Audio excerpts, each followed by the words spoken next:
Welcome to Penrose Learning, where we make understanding easy. You begin by verifying essentials. Make sure the router and modem are powered and cables are snug, then restart them together. Once done, reboot your computer or phone and wait a full 60 seconds before reconnecting so cache is clear. While that runs, note your Wi-Fi SSID, password, and the device IP address in case you need to log into the router admin. These quick actions often resolve transient errors and let you move on to deeper fixes with info at hand. Next, inspect your device network settings. Ensure DHCP is enabled or manually release and renew the IP to fix conflicts.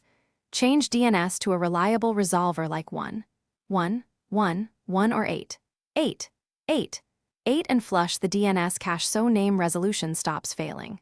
Log into the router admin page, check for and apply firmware updates, then scan for channel congestion and move to a less crowded channel or switch between 4 GHz and 5 GHz. To finish, if settings appear corrupted, do a factory reset and reconfigure your network SSID and password from scratch, making sure to apply the latest firmware afterward.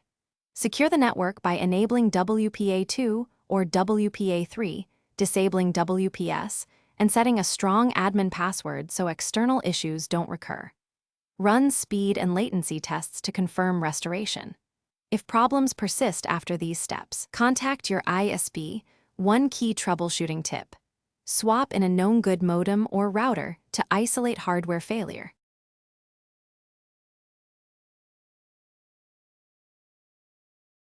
Thanks for watching. If this was helpful, leave a like and consider subscribing. See you next time.